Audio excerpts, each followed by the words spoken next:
Like आपने देखा होगा कि आप सैंड ब्लास्टिंग करते हैं, शीशों पे नंबर लिखवाते हैं, व्हाट इज दिस?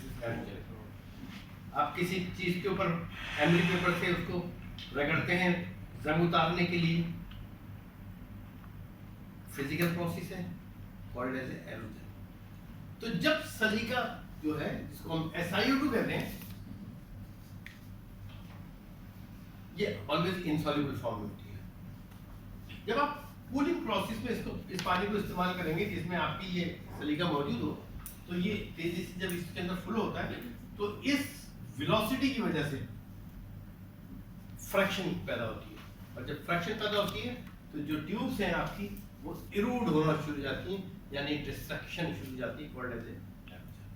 ठीक है, और एक तो नुकसान मेटलर्जी का हुआ, और दूसरा नुकसान क्या है कि पानी इतना हमारे पास हो, इतनी बड़ी मिकदार में हो कि हम फेंक दें।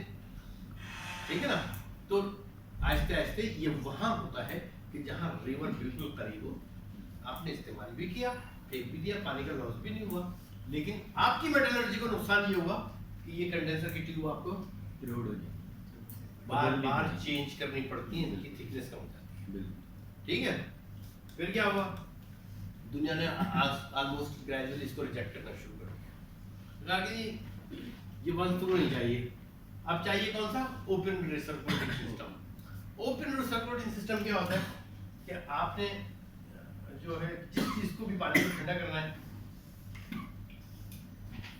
आपका हॉट वाटर है जहां से भी आपने कूलिंग करके जिसकी ये ऑलवेज ये जो है cooling water called as a secondary media. ठीक है, सेकेंडरी मीडिया। फर्स्ट वो होता है, प्राइमरी वो होता है जिसको आप कर रहे होते हैं। ठीक है ना, ये पानी गर्म आया, यहाँ से आपने ये इसको शावर किया, ऐसे पानी को आपने शावर किया, जब आप शावर करते हैं ऐसे तो पानी ठंडा हो जाता है, एवोपरेशन हो जाती है और पानी चले जाता है, इसको क्या कहते हैं, ओपन स्प्रे पॉन्ड। हमारे पास यही आपके पास, तो आप 40% पानी जाया करते हैं। तो जो मैंने सुप्रीम कोर्ट में कहा है, जिसका आप देखा वो न्यूज में भी जा रहे थे, तो यही है कि जो हम कर रहे हैं इसमें 40% लॉसेस हैं। अच्छा, थोड़ा सा इससे हमारा मैं पहले बात, इसमें दो तरह की होती है, एक चीज होती है जिसको हम कहते हैं एवोपरेशन। एवोपरेशन क्या है, कांस्टेंट टेंपरेचर और removal of vapour, what is evaporation. ठीक है, ये तो हो गया एवोपरेशन। दूसरी चीज क्या है, दूसरी चीज है विंडेज लॉसेस। विंडेज लॉसेस कहते हैं जो पानी हवा के साथ ट्रैवल करके चला जाए, जो हवा अपने साथ पानी को ले जाए, उसको हम कहते हैं विंडेज लॉसेस। एवोपरेशन लॉसेस अलग है, ये है विंडेज लॉसेस, यानी हवा अपने साथ वाटर मॉलिक्यूल्स को ले जाए, called as a windage losses. ठीक है ना, तो पता चला कि जी वाटर क्राइसिस पूरी दुनिया में आ रहा है, तो इसको 50 साल पहले दुनिया ने ऑब्सोलेट कर दिया। ठीक है, उसके बाद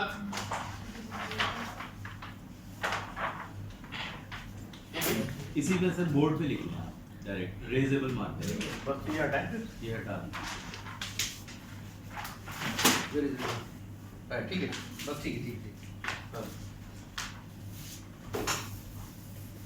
अच्छा, अब आपको पता चला कि ओपन स्प्रे पॉन्ड, आपको बताऊं पाकिस्तान में 99% शुगर इंडस्ट्रियां ओपन स्प्रे पॉन्ड इस्तेमाल करती हैं, बिकॉज कि 50 पैसे देते हैं 1000 गैलन के, जो मैंने सुप्रीम कोर्ट में कहा था ना मैंने कि 50 पैसे देते हैं, 1000 गैलन के कितने देते हैं, 50 पैसे।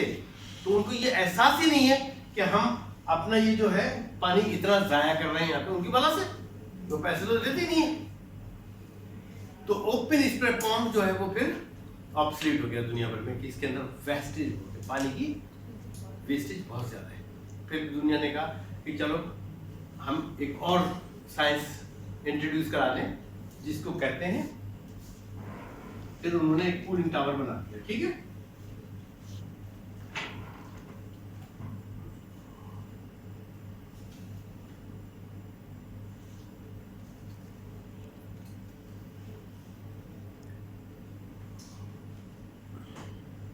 ये इसको, ये कूलिंग टावर का नाम रखा गया फोर्स ड्राफ्ट। क्या कहा?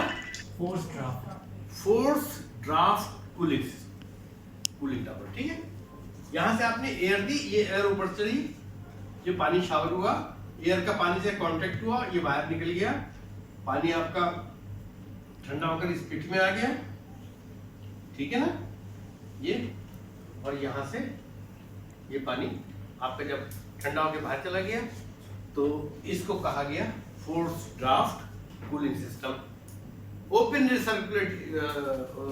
स्प्रे पॉन्ड के बाद जो पहला साइंटिस्ट ने डिजाइन किया वो ये किया, जिसको हम कहते हैं फोर्स ड्राफ्ट कूलिंग सिस्टम। काम और आगे जारी रहा, पता चला इसके अंदर भी 20% लॉसेस हैं, 20-25% लॉसेस हैं। फिर उन्होंने कहा कि नहीं जी, ये फोर्स ड्राफ्ट नहीं होना चाहिए, इसके अलावा कोई दूसरा होना चाहिए। तो और रिसर्च हुई, रिसर्च करने के बाद पता चला कि जी हम जो है ना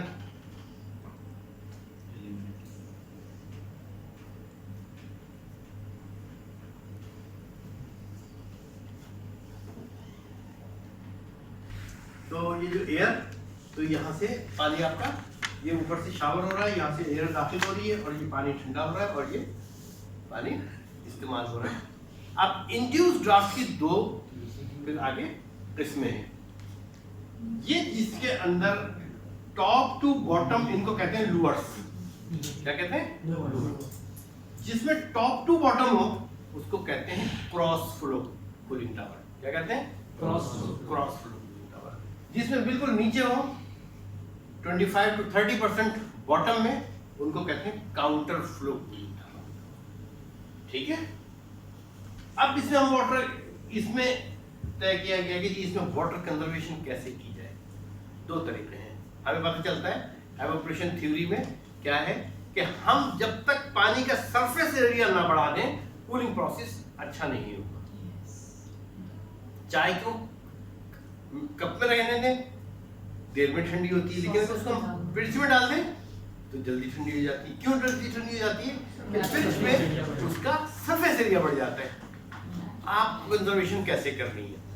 ये आपको कूलिंग टावर का जो वेंडर है ना, सप्लाई करने वाला, वो तो कहेगा जी यहाँ सर आपने मुझे दिया था 42 डिग्री का पानी, मैंने आपको यहाँ पर वापस कर दिया 35 का, मेरा काम खत्म हो गया। कहेगा पानी ठंडा हो रहा है ना जी आपका, मेरा कूलिंग टावर काम कर रहा है, आपने उसको यही काम दिया ना। लेकिन आपको क्या करना है, क्योंकि वो तो पढ़ा लिखा आदमी भी नहीं है, और अगर पढ़ा लिखा भी है तो भी नहीं पता उसको, तुम आपको आपको ये पता होना चाहिए कि भाई बात ये है कि ये तो मेरा काम कर रहा है, लेकिन क्या मैं, वो तो था इंटरमीडिएट, मैं कोका कोला में काम कर रहा हूँ, मेरी रेपुटेशन ज्यादा अच्छी होनी चाहिए, तो वो मुझे 35 पे दे रहा है, तो क्यों मैं 35 से कोशिश करूं इसको 31 पर ले जाऊं। तो अब आपको साइंटिफिक मैनर्स चाहिए। साइंटिफिक मैनर्स क्या हो सकते हैं? Just to increase the surface area of showering water. कैसे इंक्रीज करेंगे? इसके अंदर पैसेज लगा दें प्लास्टिक, ठीक है। जितना ज्यादा सरफेस एरिया बढ़ेगा उतना ज्यादा जल्दी पानी ठंडा हो जाएगा, ठीक है, पहली बात। दूसरी बात यह कि अब आपको वाटर कंजर्वेशन चाहिए। अब आपको याद होगा मैंने कहा था जी वो ओपन स्प्रे कौन था, तो उसमें से वेपर्स जो है हवा अपने साथ ले जाती थी, तो विंडेज लॉसेस होती थी। ये क्रॉस फ्लो है, नीचे से ऊपर तक लूअर्स हैं। ये हवा जो ये जो आपका आईडी फैन है, जो सक कर रहा है एयर, ये यहाँ से यूं, ठीक है ना, तो यहाँ से जो ये एयर दाखिल हो रही है, दोनों तरफ ये बने हुए हैं, तो जो एयर क्रॉसिंग हो रही है इसकी वजह से भी विंडेज लॉसेस हो रहा है, ठीक है। तो इसके मुकाबले में जिसमें बॉटम में नीचे लोअर से खाली, वो ज्यादा एफिशिएंट है कि उसमें विंडेज लॉसेस नहीं हो रहा है, ठीक है। अब और विंडेज लॉसेस को कम करने का तरीका क्या है? इस जहां पे ये वाटर शावर हो रहा है, इससे ऊपर जो जगह है उस पर आपने ड्रिफ्ट एलिमिनेटर लगा दिए, ठीक है ना। ये ड्रिफ्ट एलिमिनेटर बिल्कुल बराबर बराबर, जैसे कॉरुगेटेड शीट होती है ना, लाइक दिस वन, ठीक है। अब क्या होगा कि जो वाटर मॉलिक्यूल है ना, वो हवा तो ऐसे दाखिल होगी, वाटर मॉलिक्यूल यहाँ से टकरा के नीचे गिर जाएगा नीचे। और हवा यहाँ से बाहर निकल जाएगी। इनको कहते हैं ड्रिफ्ट एलिमिनेटर। बिल्कुल। तो just you will try to increase the drift eliminator in your cooling tower. ठीक है, आपने इनको अब आज के मेरे इस लेक्चर के बाद आपने क्या करना है, कूलिंग टावर पर आके देखना है कि यार ये जो पानी गिर रहा है कहाँ मोटी मोटी धारें गिर रही हैं। जहाँ मोटी धारें गिर रही हैं वहाँ फॉरन पैकिंग मटेरियल यानी बैफल्स लगाते हैं। प्लास्टिक की शीट इंतहाई सस्ती मिलती है, इंतहाई सस्ती मिलती है। जहाँ से धार मोटी गिर रही है नीचे बैफिल लगा दें, फिर देखें कहाँ और किस जगह जहाँ जहाँ से भी गिर रही है ना वहाँ पे बैफिल लगा दें, just to increase the surface area. आपका कूलिंग टेम्परेचर वाटर जो है ना उसका टेम्परेचर कम हो जाएगा। राइट, दूसरा ये कि ये जो ड्रिफ्ट एलिमिनेटर मैंने बताया ना आपको, ये इसमें लगा दें तो क्या होगा कि ये जो एयर के साथ मॉइस्चर जा रहा था ना वो नहीं जाएगा, वो नहीं जाएगा, वो वापस नीचे गिरेगा। वो वापस नीचे गिर जाएगा। हमारा सर जो कूलिंग टावर है ना, उसमें नीचे ब्लोअर्स लगे हैं। मैं थोड़ा सा अगर हाँ, हाँ, हाँ।